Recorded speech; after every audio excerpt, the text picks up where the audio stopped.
Hello dear student, welcome to search to knowledge 369। तो आप सबका स्वागत है।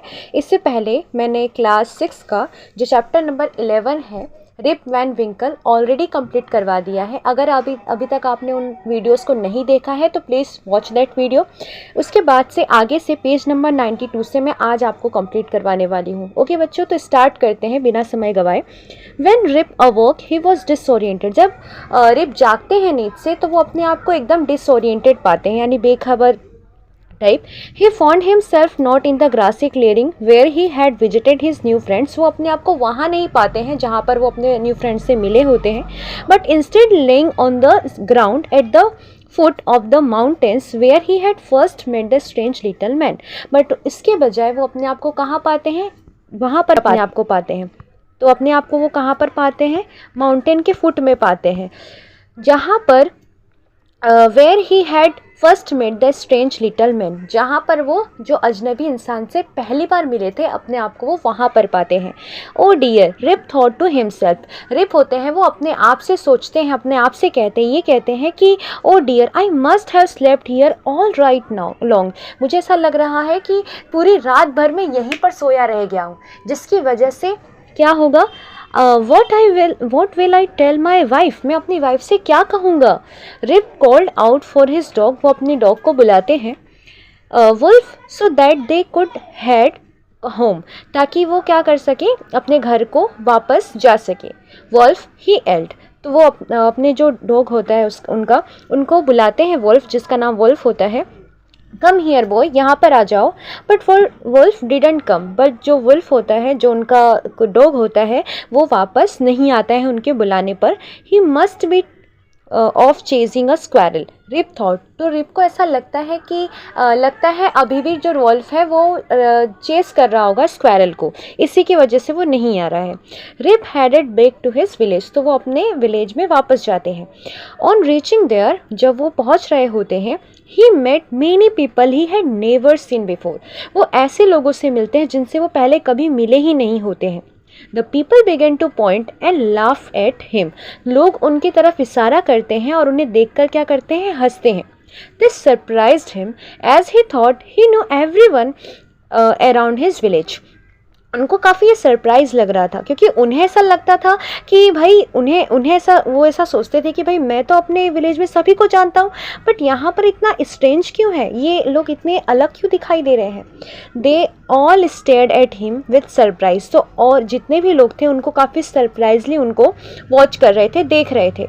Wandering why the people would do this Rip stroke his chin. तो उनको ऐसा लगता है कि यार ये लोग मुझे ऐसे क्यों देख रहे हैं, तो वो अपने चिन पर हाथ रखते हैं। He suddenly noticed that his beard had grown a foot long. उन्होंने सडनली अचानक ही नोटिस किया कि जैसे उन्होंने अपने चिन पर हाथ रखा, उन्होंने इस बात की नोटिस की कि भाई मेरा जो बियर्ड है, उनका जो बियर्ड था वो उनके फुट तक लंबा हो गया था। He looked to find his clothes were tattered. तो अपने जो क्लोथ की तरफ देखते हैं, जब एक नज़र मारते हैं अपने कपड़े की तरफ, वो भी काफ़ी टेटर हो गया होता है। Rip saw his village was now larger with more people. तो जो रिप होते हैं वो देखते हैं कि अब जो उनका विलेज है वो काफ़ी ज़्यादा लोगों से भर गया है, काफ़ी नए लोग हैं और काफ़ी ज़्यादा लोग हैं। Even the buildings were different with new paints and the science. यहाँ तक कि जो बिल्डिंग्स हैं उनमें भी नया पेंट्स और साइंस दिखाई दे रहे हैं। He found his own house was empty and in ruins. जब वो अपने घर को देखते हैं तो वो अपने घर को एकदम खाली और एकदम जर्जर पाते हैं। He expected to hear his wife's voice. उनको एक्सपेक्टेशन था कि जैसे मैं घर जाऊंगा, जो मेरी वाइफ होगी उसकी आवाज़ मुझे सुनाई देगी। स्कोल्डिंग हिम और for not coming home the night before. यानी उनको ऐसा लगता था कि अगर मैं घर पे जाऊंगा ना तो उसकी मुझे आवाज़ सुनाई देगी और वो चिल्लाएगी, मुझे स्कोल्ड करेगी, यानी कि डांटेगी। कैसे डांटेगी? कि भाई तुम रात भर बाहर रहे थे, इसकी वजह से वो डांटेगी। He expected to hear his children's playing, his dog barking. वो ऐसा एक्सपेक्ट कर रहे थे कि चिल्ड्रन जो होंगे वो घर के बाहर खेल रहे होंगे और जो डॉग होगा वो बार्क कर रहा होगा, यानी भौंक रहा होगा। All was silence, बट ऐसा नहीं था, वहाँ पर एकदम साइलेंस था। The appearance of Rip with his long beard and the peculiar taste soon attracted the attention of the people. उनका जो ये लुक था ना, जो उनका अपीयरेंस था, ये लोगों के अटेंशन को अट्रैक्ट कर रहा था. They asked who he was. तो वो पूछते हैं कि कौन है वो, कौन थे वो. Worrying that he looked crazy और इवन डेंजरस, यानी वो काफ़ी लोग उनको कैसे देख रहे थे, ऐसे देख रहे थे कि जैसे उसको देखकर ना काफ़ी डेंजरस लग रहा था. लोगों को चिंता हो रही थी कि पता नहीं ये इंसान कहाँ से आ गया, बाबा टाइप, है ना. Rip told them that he meant no harm but merely came there to look for his friends and folks. तो रिप उनको आश्वासन देते हैं कि वो उनको परेशान नहीं करेंगे, वो उनको हार्म नहीं करेंगे, वो बस यहाँ पर आए हैं अपने फ्रेंड से मिलने के लिए, है ना. Well who are they, name them. तो कौन है वो लोग, उनका नाम बताओ. Rip asked about Nicholas Vedder. There was a silence for a little while. तो जैसे ही रिप पूछते हैं, निकोलस वेडर नाम बताते हैं, तो वहाँ पर एकदम से साइलेंस हो जाता है.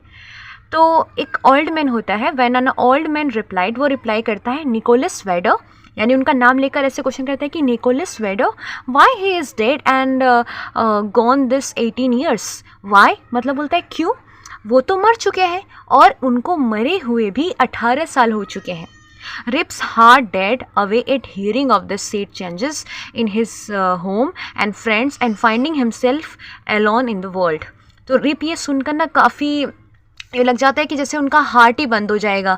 इतनी सैड न्यूज़ जो है उन्होंने अचानक से सुनी, तो वो अपने आप को ऐसा लगता है उन्हें कि वो काफ़ी अकेले पड़ गए इस दुनिया में, कि उनके फ्रेंड के बारे में उनको जब ये खबर सुनाई जाती है तो वो काफ़ी अपने आप को अकेला फील करते हैं कि दुनिया में तो अब तो मैं अकेला ही रह गया हूँ.